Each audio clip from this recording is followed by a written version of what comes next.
Ça fait un moment que tes lives TikTok ne performent pas et tu te demandes quel peut bien être le problème.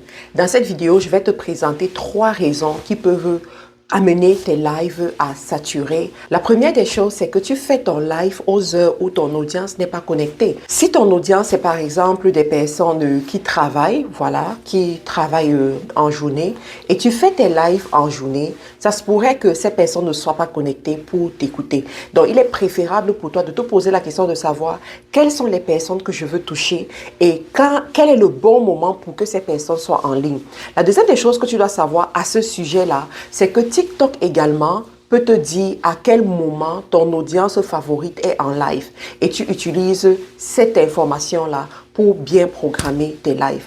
La deuxième des choses, c'est que tu fais la promotion dans tes lives.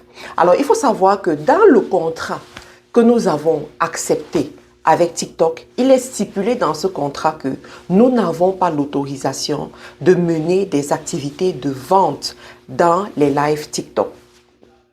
Beaucoup ne le savent pas, mais c'est réel. Donc, nous n'avons pas l'autorisation de mener des activités de vente sur TikTok et encore moins d'amener les gens à partir de la plateforme TikTok d'aller sur d'autres plateformes.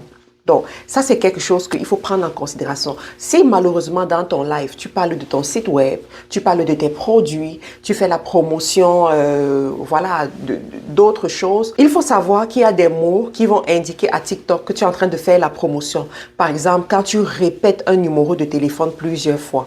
Par exemple, quand tu dis acheter ou bien aller, prenez, les mots comme ça, où tu donnes ton site web ou alors tu donnes le nom d'un produit à répétition. TikTok là comprend directement que ça c'est un live de vente et réduit la visibilité de ce live au point où tu te retrouves avec peut-être 3 personnes, 10 personnes dans ton live alors que très souvent tu pouvais avoir 100 personnes, 200 personnes, 300 personnes, même 1000 personnes. La troisième erreur que tu commets, qui est une solution à ce que je viens de te dire, c'est que tu n'actives pas l'information selon laquelle dans ce live, tu vas divulguer un contenu publicitaire. Alors, il faut savoir que avant de faire ton live, il y a des paramétrages que tu dois faire. Et parmi ces paramétrages, c'est de dire à TikTok, un peu comme je suis en train de te montrer, c'est de dire à TikTok que tu vas divulguer un contenu publicitaire dans cette vidéo et que c'est un contenu personnel, ok?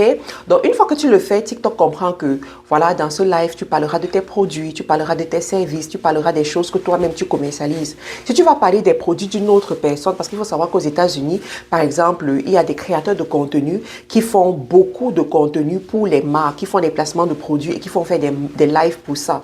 Donc, ils te donnent aussi l'opportunité de signaler que tu vas faire du partenariat avec une autre marque. Et là, quand tu signales ça, tes vues sont normales, ta visibilité n'est pas bloquée et puis tu évolues comme il le faut.